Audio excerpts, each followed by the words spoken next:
नमस्कार, स्वागत है आप सभी का।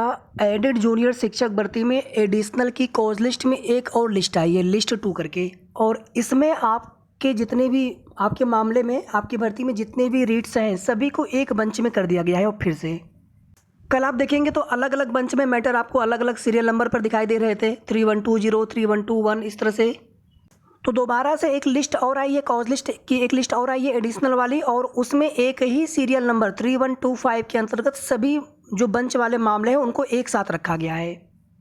और आप सभी जानते हैं कि अभी याची पक्ष के अधिवक्ता श्री सीमांत सिंह जी के द्वारा अपना पक्ष रखा गया है याची पक्ष के लिए। और आप सभी जानते हैं कि उन्होंने जो भी देखिए ओएमआर सीट में त्रुटि वाला मामला है, और उसमें भी दो तरह के मामले हैं, इनवैलिड सब्जेक्ट वाला, इनवैलिड सीरीज वाला। लेकिन उन्होंने सीधे सीधे संशोधित रिजल्ट को चैलेंज किया है। गवर्नमेंट ऑर्डर जो जीओ है संशोधित रिजल्ट जारी करने के लिए और पुराना वाला रिजल्ट रद्द करने के लिए। हालांकि ये सभी चीज़ें कोर्ट ऑर्डर में समय समय पर मेंशन की गई हैं, और ये सारी चीज़ें कोर्ट की सुनवाई के दौरान इन चीज़ों पर बहस हुई है। और आप सभी जानते हैं कि माननीय न्यायालय के आदेश के बाद से ही सारी प्रक्रिया हुई है। संशोधित रिजल्ट का जो जीओ आया था वो भी एक कोर्ट ऑर्डर कर आप देखेंगे तो उसमें उस जीओ के बारे में बताया गया है कि इस जीओ के अंतर्गत रिजल्ट को रिवाइज किया जा रहा है। और ऐसा भी नहीं कि कोई चीज़ अगर पहली बार अगर हो रही है, अगर उसमें पहले वाले रिजल्ट में स्कैनिंग में कुछ अगर विसंगतियाँ हो गई थी तो दोबारा से रिजल्ट जारी किया गया। और आप सभी जानते हैं कि कोई भी एग्जाम होता है तो आप देखेंगे ओएमआर शीट पर या क्वेश्चन पेपर पर पहले ही इंस्ट्रक्शन दिया रहता है किस प्रकार से आपको बबल भरना है, वो भर करके भी दिखाया गया रहता है। आधा अधूरा भरेंगे तो भी मान्य नहीं किया जाएगा, कोई आप उस पर कट नहीं करेंगे, कोई उस पर आप इरेजर या ब्लेड से कोई भी आप उस पर इरेज नहीं करेंगे कुछ भी। तो बहुत ही सावधानीपूर्वक जो भी उसमें आपको डाटा भरना होता है, अपनी डिटेल भरनी होती है, चाहे वो गोला भरना हो चाहे कुछ लिखना आपको, तो सभी को सावधानीपूर्वक भरना होता है। अगर कुछ गलती होती है तो ये उसमें लिखा रहता है इंस्ट्रक्शन में कि आपकी ओएमआर शीट की जाँच नहीं की जाएगी। अब यहाँ पर देखिए जो याची है उनकी जगह पर देखिए अगर आप होंगे कोई भी होंगे तो वो यही सोचेंगे कि हमसे जो भी गलती हुई हमें मौका मिलना चाहिए, हमारा रिजल्ट आना चाहिए। तो जो कुछ भी होना हो जाए, मैटर फाइनल हो जाए ताकि भर्ती प्रक्रिया आगे बढ़े। अब ये चीज़ें पूरी तरह से कोर्ट के ऊपर हम लोग छोड़ देते हैं कि माननीय न्यायालय किस प्रकार से उसमें डिसीजन देते हैं। याची पक्ष की जो मांग है उसको अलाउड करते हैं उनकी याचिका को, या फिर उसको डिसमिस करते हैं। जो कुछ भी होना है वो फाइनल हो जाए। बाकी तो हम लोग ये भी जानते हैं कि हज़ारों अभ्यर्थी हैं, 40,000 से भी ज़्यादा अभ्यर्थी हैं, 42,000 से भी ज़्यादा अभ्यर्थी हैं, और जो आवेदन करेंगे अगर उनकी संख्या 30,000 भी होती है सपोज दैट, तो आप सभी जानते हैं कि उनमें से केवल 1500 लोगों का ही सिलेक्शन होना है फाइनली। तो फाइनली अंतिम रूप से भी आप देखेंगे हज़ारों अभ्यर्थी इस भर्ती प्रक्रिया से बाहर होंगे, जो चयन से वंचित रह जाएंगे।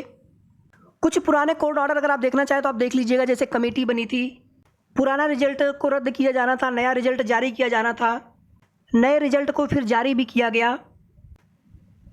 यहाँ पर आप सभी देख सकते हैं पहले एक लिस्ट आई थी, लिस्ट 1 एडिशनल में ही। ये लिस्ट हमने ऑलरेडी आप सभी को कल की डेट में ही दिखा दिया था, और ये एक नई लिस्ट यहाँ पे और आई है जो कि अभी आपको दिखाने वाले हैं। यहाँ पर देखेंगे जो जीओ है गवर्नमेंट वाला कि पुराना वाला रिजल्ट रद्द करना था, नया रिजल्ट जारी करना था, इसको भी एक तरह से चैलेंज किया गया है। संशोधित रिजल्ट को ही चैलेंज किया गया है। और अभी सरकारी अधिवक्ता को अपना पक्ष रखना है। अभी केवल याची पक्ष के अधिवक्ता ने अपना पक्ष वो रखे हैं, सरकारी अधिवक्ता अपना पक्ष रखेंगे। इसके बाद चीज़ें पूरी तरह से कंक्लूड होंगी। फिर माननीय जज साहब के द्वारा जब फाइनली आर्गूमेंट कंप्लीट हो जाएगा तो उसके बाद फिर जब तक जजमेंट सुना दिया जाए तो उनके द्वारा दिए जाने वाले ऑर्डर के बाद ही सारी चीज़ें स्पष्ट हो पाएंगी कि भर्ती में आगे क्या होना है। ये जो नई लिस्ट जारी हुई है लिस्ट 2 एडिशनल की ही कॉज लिस्ट में, अगर आप यहाँ पर देखेंगे तो 3125 सीरियल नंबर पर 15,241 को लीडिंग याचिका बनाया गया है, रंजीत कुमार यादव एंड 28 अदर्स। आप सभी जानते हैं कि जितने भी इसमें रीट्स पड़े हैं, चाहे जिनमें काउंटर लगाया गया हो या फिर कुछ में आप देखेंगे स्टे वैकेंट फाइल किया गया था, तो उसी तरह से उसमें से कुछ रीट्स को या उसमें जो रीट्स उसमें लीडिंग एक पिटीशन के रूप में बनाई जाती है। और आप सभी जानते हैं कि उनमें से एक ही अधिवक्ता वो बहस भी कर रहे हैं, आर्गूमेंट भी कर रहे हैं। जैसे सीमांत सिंह जी बहस कर रहे थे कल की डेट में, और आगे आज उसी के आगे कंटिन्यू किया जाएगा। और इसमें देखेंगे तो टोटल जो है 41 रीट्स है, ये टोटल कनेक्टेड। 3 बजे से सुनवाई होनी है, तो 3 बजे से ही आप मान के चलें कि 3 बजे से केस टेकअप हो जाएगा।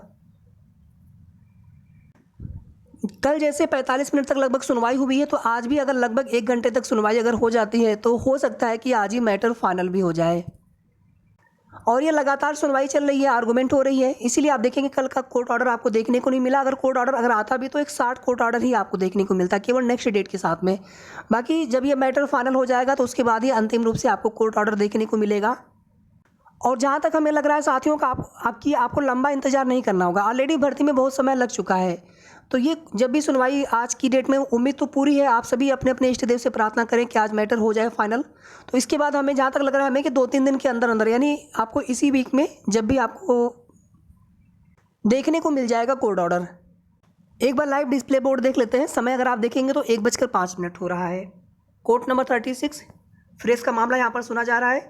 तो जो भी सुनवाई चल रही है, आपका मामला केस 3 बजे टेकअप होना है, तो हमें 3 बजे का इंतज़ार रहेगा। 3 बजे जैसे ही सुनवाई स्टार्ट होगी उसकी अपडेट आप सभी को दी जाएगी।